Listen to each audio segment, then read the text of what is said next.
결국 중년 친구 관계의 핵심은 정신적 연대감입니다. 친구 숫자가 전부가 아니에요. 정신적 연대감은 서로의 가치를 존중하고 힘들 때 지지하며 함께 성장하는 관계에서 나옵니다.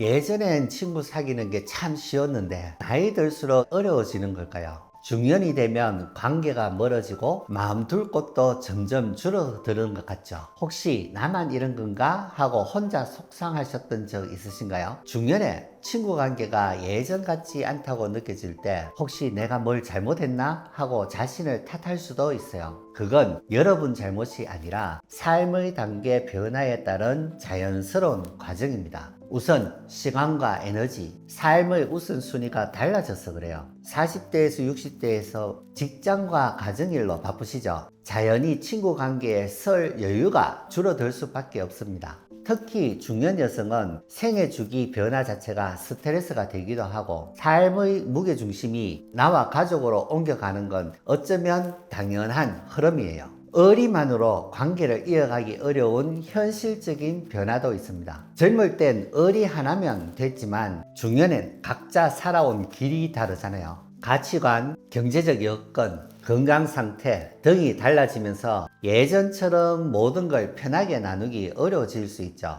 중년 남성은 경제적 부담이나 건강 문제로 관계에 신경 쓰기 힘들기도 하고요. 이런 변화들이 관계에 미묘한 거리감을 만들 수 있습니다. 또한 친구 수가 줄어드는 것도 걱정하지 않으셔도 됩니다. 친구가 줄었네? 내가 문제인가? 싶으셨죠? 아니에요. 사회 정서적 선택 이론이라는 개념이 있는데요. 사람은 시간이 유한하다고 느낄수록 피상적 관계보다 깊고 의미 있는 관계에 집중하게 된다고 해요. 양보다는 질이 더 중요하게 여겨지는 거죠. 그러니 친구가 많아야 성공한 인생 같은 말에 너무 얽매이지 마세요. 오히려 이 시기는 진짜 소중한 관계를 선택하고 깊게 만드는 시간이 될 수 있습니다. 자연스러운 변화를 실패로 오해해서 괜한 상처를 받지 않으셨으면 해요. 중년의 친구 관계를 단순히 시간과 생각 차이로만 보면 그 안에 담긴 깊은 의미를 놓치기 쉬워요.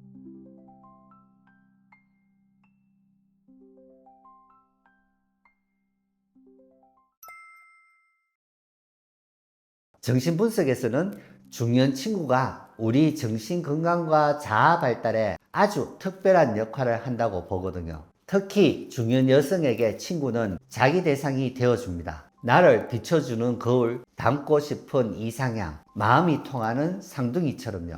자기 대상이란 쉽게 말해 건강한 나를 지키도록 내 가치를 지지해주는 존재예요. 친구의 공감으로 자존감을 지키고 멋진 친구를 보며 힘을 얻고 비슷한 경험을 나누며 깊은 유대감을 느끼죠. 단순한 말벗을 넘어 안정과 성장을 돕는 심리적 파트너가 되는 겁니다. 중년 남성의 경우 친구는 새로운 작업과 성장의 동력이 될 수 있어요. 가끔 외롭다고 느끼실 때 혹시 관계가 줄거나 감정 표현이 어려워서 그런 건 아닐까요? 연구에 따르면 중년 남성의 행복에는 지적 성장이나 자기 개발을 돕는 사회적 자극을 주는 친구가 중요하다고 해요. 새로운 관심사로 만난 친구는 신선한 관점과 정서적 환기, 자존감 향상을 가져다 줄 수 있습니다.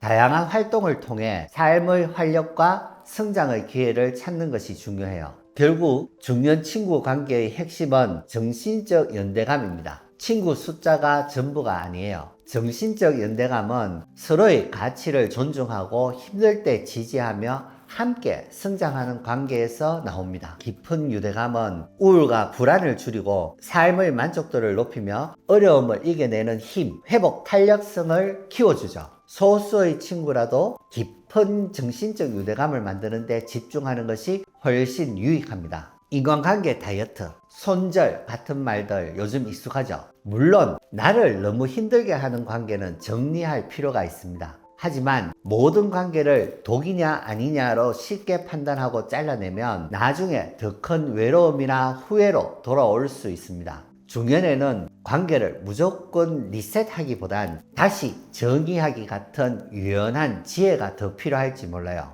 먼저 관계를 흑백 논리로만 보는 건 위험해요.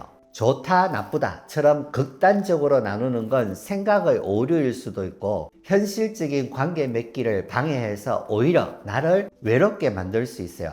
그리고 좀 소모적이다 싶은 관계가 있다면 바로 끊기보단 기회를 한번 주고 그래도 어렵다면 건강한 선을 그어보는 건 어떨까요? 단절하기 전에 너의 이런 행동이 나를 좀 힘들게 해 라고 솔직하게 말해보는 거예요.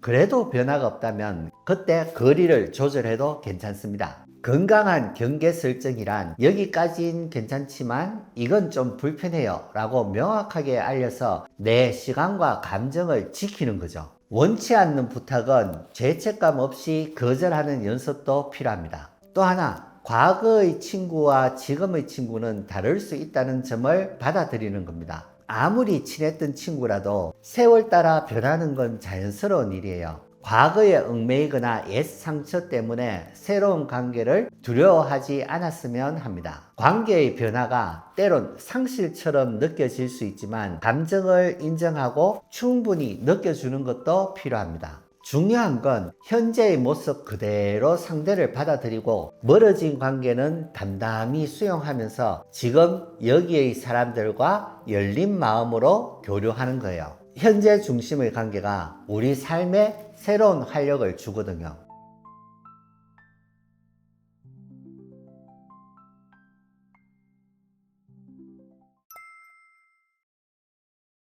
아유, 중년에 무슨 새로운 친구를 사겨? 절대 그렇지 않습니다. 정신과 의사로서 생각보다 어렵지 않으면서도 꽤 효과적인 방법 몇 가지 알려드릴게요. 첫째, 저 사람이 날 안 좋아하면 어쩌지 하는 불안감 조금 내려놓으셔도 괜찮습니다. 호감의 착각이라는 게 있거든요. 여러분이 생각하는 것보다 상대는 오히려 더 호감을 느끼고 있을 가능성이 높습니다. 처음엔 가볍게 나를 보여주는 것만으로도 충분합니다. 둘째, 친구를 꼭 만들어야 해. 너무 애쓰지 않으셔도 괜찮습니다. 학습이나 봉사, 취미 모임 같은 배움의 공동체에 참여해 보세요. 공통 관심사 덕분에 자연스럽게 친해지고 대화도 훨씬 쉬워지거든요. 가끔 연락하거나 활동만 함께하는 느슨한 연대의 관계도 좋습니다. 이런 관계들이 오히려 부담 없이 정보나 정서적 지지를 주는 경우가 많습니다. 셋째, 관계에도 정서적 연금을 쌓는다는 생각으로 작은 행동들을 꾸준히 해보세요. 예를 들어 아주 사소한 부탁을 한번 해보는 건 어때요? 작은 도움을 주고받을 때 서로에게 더 호감이 생기는 심리가 있습니다. 작은 친절에도 정말 고맙습니다. 덕분이에요. 구체적으로 감사하는 표현을 해보세요. 관계를 부드럽게 만드는 윤활유가 되더라고요. 가장 중요한 건 상대방 이야기를 정말 마음으로 들어주는 겁니다. 그 사람 마음을 알아주고 공감하는 것, 깊은 신뢰의 핵심입니다. 작은 노력들이 하나하나 모여 서로에게 든든한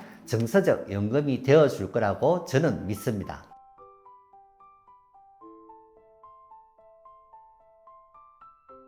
나이 들수록 친구 관계가 어려워지는 건 어쩌면 자연스러운 일일지도 모릅니다. 하지만 중년기만의 심리적 변화와 의미가 있고 슬기롭게 풀 수 있는 방법도 분명 있습니다. 오늘 이야기가 그 실마리를 찾는 데 작은 도움이 되었길 바랍니다. 중요한 건 완벽한 관계를 쫓기보다 지금 내 삶과 마음에 맞는 건강한 관계를 만들고 열린 마음으로 새로운 연결을 시도해 보려는 용기예요. 나만 그런 게 아니었구나 하는 공감, 나도 이렇게 해볼 수 있겠는데 하는 희망, 앞으로의 관계에 분명 든든한 밑바탕이 되어줄 거예요. 지금까지 하이메 의원 이희창 원장이었습니다. 감사합니다.